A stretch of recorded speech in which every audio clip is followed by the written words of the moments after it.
C'est un peu spécial que je veux parler aujourd'hui. C'est peut-être vous sensibiliser au début, puis j'aurai 2 questions par la suite. J'aimerais ça parler du plan B, des accords de Paris sur l'environnement puis les changements climatiques. Le plan B, ça concerne en étant la géo-ingénierie. La géo-ingénierie, c'est des épandages aériens chimiques qu'ils font avec des matériaux pour pouvoir créer un meilleur albédo, un meilleur reflètement solaire, là, des rayonnements, dans le fond, pour solaire et ces affaires-là. Puis dans le fond, ils sont en train de faire en ce moment, d'après moi, là, j'ai des doutes raisonnables de croire qu'ils font des tests à Saint-Jean-sur-Richelieu, d'épandage aérien. Avec les photos que vous avez vues, c'est des photos que j'ai prises moi-même de Saint-Jean. J'ai plein d'autres photos, j'ai des vidéos, je peux vous laisser toutes mes vidéos. J'ai beaucoup de matériel là, qui vont dans ce sens-là.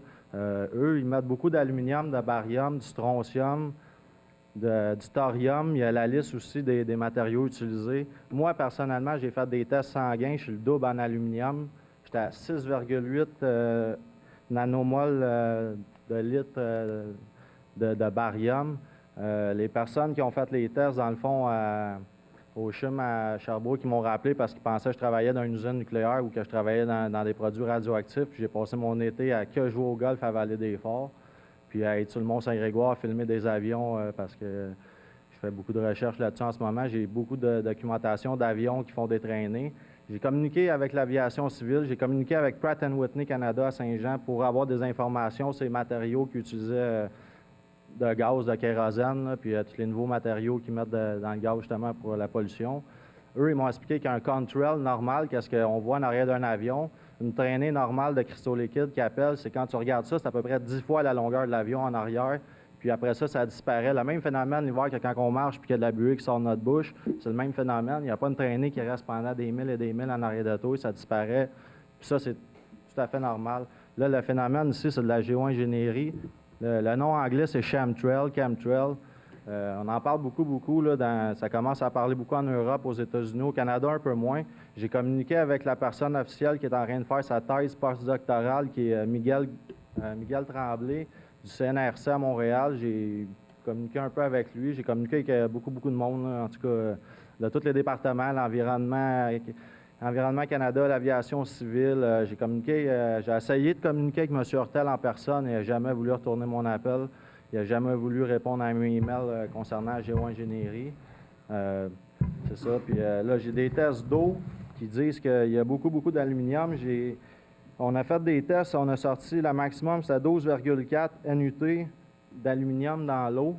Puis ça, c'est des tests turbinés comme à l'usine de traitement d'eau ici. Moi, j'ai réussi à faire J'ai récolté de l'eau de pluie, puis je l'ai envoyé à un laboratoire, en tout cas, faire des analyses, tout ça. Puis qu'est-ce qu'ils m'ont revenu avec ça? C'est ça, là, qu'il y a beaucoup d'aluminium, du barium, puis des produits qui ne devraient pas se retrouver en grosseur de 2 microns et moins, plus petit qu'une globule rouge. Fait que quand on le respire, ça s'en va directement dans notre corps. On ne peut même pas s'en débarrasser, il n'y a rien à faire.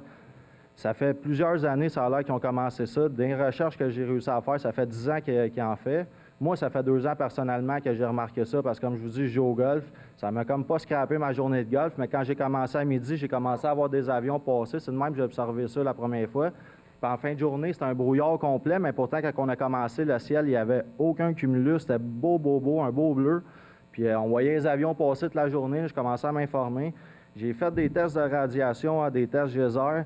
J'ai pogné 132 CPM à certaines places, à 1 mètre du sol. Puis le matin, la veille, dans le fond, avant qu'il y ait les épandages, j'étais à 44,3. Puis quand il y avait de la pluie d'épandage, j'ai même fait une vidéo, on l'a filmé. J'ai plusieurs personnes aussi qui ont testé ça pour moi, qui ont des machines de radiation. Ils ont tous trouvé de la radiation là-dedans. Puis en ce moment, je vous le dis, dans le fond, c'est pas je pense que, je vous le dis, il y en a à Saint-Jean-sur-Richelieu. Je peux même vous le prouver. J'ai un enregistrement que je ne ferai pas écouter publiquement. J'aimerais ça vous le faire écouter personnellement. Là. Vous allez comme un peu peut-être capoter, là, mais c'est ça. J'ai comme plusieurs preuves qui vont dans le sens que la plupart des photos que je vous ai envoyées, c'est moi qui les ai prises. J'ai même des vidéos que je peux vous laisser.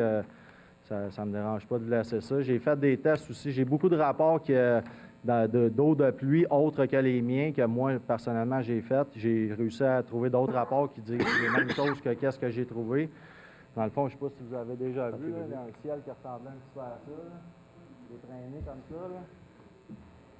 Ben ça, là, c'est de la géo-ingénierie, puis la plupart du temps, on s'en rend pas compte. Dans le fond, on commence avec un ciel bleu, il y a une ligne qui passe, une deuxième ligne qui repasse, ça fait un gros ciel gris comme ça. Puis à la fin de la journée, ben, ça Est-ce que crée vous beaucoup, avez en eu tout cas, des...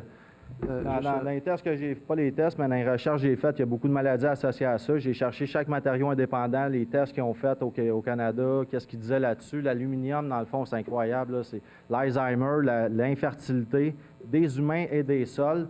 J'ai parlé avec plusieurs fermiers de la région aussi, puis ils m'ont dit que les sols, depuis les 10 dernières années, ils ont augmenté de 5 à 7 en pH.